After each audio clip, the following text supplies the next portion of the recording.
खरं तर आजच्या पत्रकार परिषदेमध्ये बोलत असताना उबाठा गटाचे उठवळ प्रवक्ते संजय राऊत यांनी पुन्हा आपल्या अकलेचे तारे तोडलेले आहेत। ते म्हणतायत की महाराष्ट्रामध्ये गुजरात पॅटर्न राबवून सगळ्या मंत्रिमंडळांनी राजीनामा दिला पाहिजे। पण संजय राऊत, जर तुम्हाला इतकी चाड असेल, जर तुम्हाला इतकीच लाज असेल, तर पहिल्यांदा तुम्ही तुमच्या राज्यसभा खासदारकीचा राजीनामा द्या। अहो, तुम्ही काही जनतेतून निवडून नाही आलात, तुम्ही मागच्या दाराने खासदार झालात आणि रोज उठून तुम्ही ज्यांना शिव्या शाप देता ना, त्याच आमच्या 40 आमदारांच्या मतावरती तुम्ही राज्यसभेचे खासदार झालात। आतापर्यंत एकदाही तुम्ही जनतेला सामोरे गेला नाही। त्यामुळे तुमच्यामध्ये जर खरंच हिम्मत असेल तर तुम्ही तुमच्या राज्यसभा खासदारकीचा राजीनामा द्या आणि खासदार सोडा, आमदार सोडा, अहो साधे बीएमसीचे नगरसेवक म्हणून तरी निवडून येऊन दाखवा आणि त्याच्यानंतर तुम्ही दुसऱ्यांना सल्ले द्या।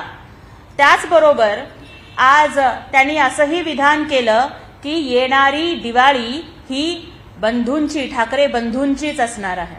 दोन बंधूंच्या मध्ये जर मनोमिलन होत असेल तर त्याला आमच्या शुभेच्छाच आहेत। परंतु 2008 पासून तुमची भाऊबंदकी ही संपूर्ण महाराष्ट्रानं बघितलेली आहे आणि या वर्षीच्या निवडणुकांच्या मध्ये लाडक्या बहिणींचं, लाडक्या भावावरचं प्रेम सुद्धा सगळ्या महाराष्ट्राने बघितलेलं आहे।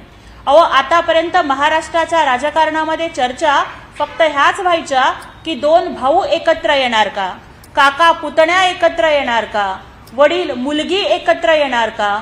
पण मोठ्या घरातल्या भावांच्या वरती चर्चा होणारं राजकारण सर्वसामान्य गरीब कुटुंबातल्या लाडक्या बहिणींच्या दारापर्यंत पोहोचवण्याची किमया ही माननीय मुख्यमंत्री असताना एकनाथजी शिंदे साहेबांनी आपल्या मुख्यमंत्री पदाच्या काळामध्ये केली आणि 2,47,00,000 बहिणींना मानाची ओवाळणी दिली आणि हे महाराष्ट्र शासन लाडक्या बहिणींचं माहेर म्हणून उभं राहिलं।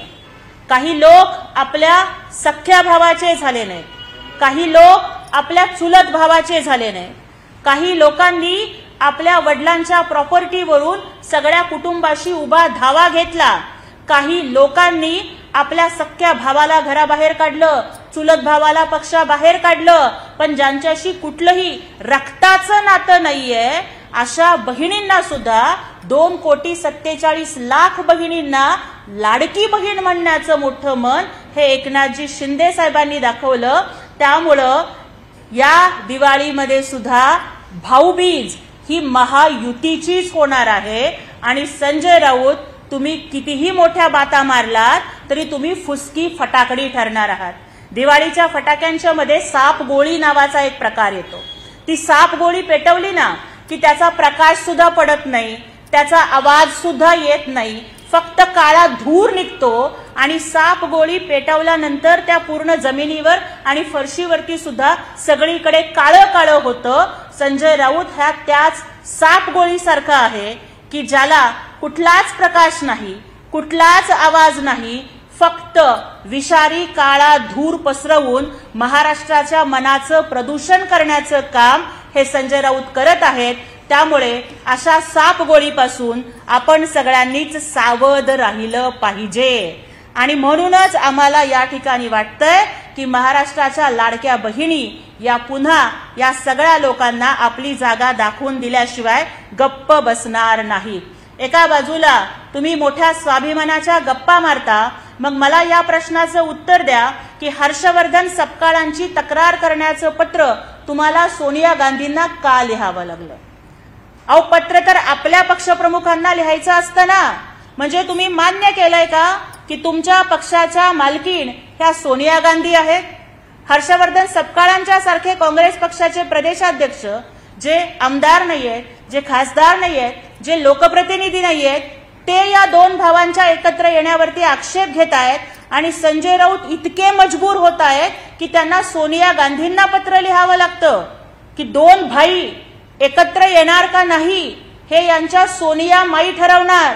अरे मारे, इतर वेळेला दिल्ली समोर झुकणार नाही अशा पद्धतीची भाषा तुम्ही करता आणि मग आता सोनिया गांधींना काँग्रेसच्या हायकमांडला पत्र लिहून दिल्ली समोर घालीन लोटांगण वंदीन चरण हे जे तुम्ही चालवलंय, तुमच्या पाठीचा कणा तुम्ही गहाण टाकलेला आहे आणि महाराष्ट्राचा स्वाभिमान टिकवण्याचं काम हिंदू हृदय सम्राट वंदनीय बाळासाहेब ठाकरे यांचे विचार, हे हिंदुत्व, हा भगवा सन्मानानं डौलानं पुढे नेण्याचं काम हे माननीय उपमुख्यमंत्री आणि शिवसेनेचे मुख्य नेते एकनाथजी शिंदे साहेब हे प्राणपणानं करत आहेत आणि त्यामुळेच महाराष्ट्रातला तमाम शिवसैनिक त्यांच्या पाठीमागे उभा आहे। आज सामनाच्या पहिल्या पानावरती सुद्धा तुम्हाला एकनाथजी शिंदे साहेबांच्या विरोधातली बातमी छापावी लागते।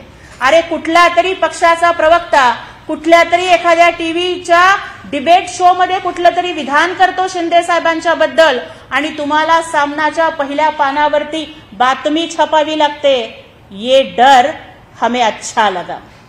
ही भीती आहे तुमच्या मनात एकनाथजी शिंदे साहेबांच्या नेतृत्वाबद्दल, त्यांच्या हिमतीबद्दल, त्यांच्या कर्तृत्वाच्या बद्दल ही भीती आहे तुमच्या मनात। आणि काय म्हणताय, अरे मालकाचं सामान कोण चोरून नेलं ना हे सगळ्या महाराष्ट्राला माहिती आहे।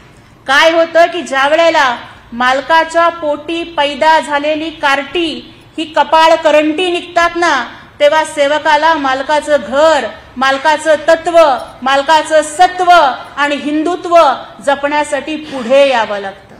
वडील खूप कर्तृत्ववान असले तरी सुद्धा जर पोटी नालायक औलाद जन्माला आली ना, की मग आई वडिलांनी मोठ्या कष्टानं जमा करून ठेवलेली तांब्या पितळेची भांडी भंगारात विकून खाणारी औलाद जर जन्माला आली ना, मग त्यावेळेस सरदाराला पुढे यावं लागतं।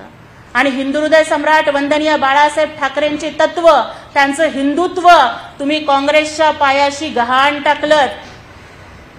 हिंदू हृदय सम्राट बाळासाहेब ठाकरेंनी मोठ्या प्राणपणाने जपलेला धनुष्यबाण तुम्ही काँग्रेसकडे गहाण टाकलात आणि म्हणून तुम्ही भंगारात टाकलेली तत्व वाचवण्यासाठी एकनाथ शिंदे साहेबांसारखा अंगार जन्माला आला। या अंगाराच्या नादाला लागू नका, नाहीतर जळून खाक व्हाल। कारण या आमच्या लाडक्या भावाच्या पाठीशी महाराष्ट्रातल्या कोट्यावधी लाडक्या बहिणींचे आशीर्वाद आहेत। माननीय उपमुख्यमंत्री एकनाथजी शिंदे साहेबांनी आपल्या मुख्यमंत्री पदाचा आणि उपमुख्यमंत्री पदाचा पूर्ण कार्यकाळ हा जनहिताचे निर्णय घेण्यासाठी लावलाय। शेतकऱ्यांच्यासाठी उभं राहणं असेल, कामगारांच्यासाठी उभं राहणं असेल, मराठी माणसासाठी मुंबईमध्ये हक्काची घरं बांधणं असेल, या सगळ्या गोष्टीतून त्यांनी आपलं दातृत्व, आपलं कर्तृत्व आणि आपलं नेतृत्व हे सिद्ध केलंय। त्यामुळे तुमची बेताल बडबड कितीही सुरू राहिली तरी महाराष्ट्राची जनता तुम्हाला किंमत देणार नाही। आणि आता काँग्रेसनी सुद्धा तुम्हाला दाखवून दिलेलं आहे की दाराबाहेरच्या पाय पुसण्या एवढी सुद्धा किंमत ते तुमच्या पत्राला देत नाहीत। त्यामुळे लवकर शहाणे व्हा, अन्यथा मानसोपचारासाठी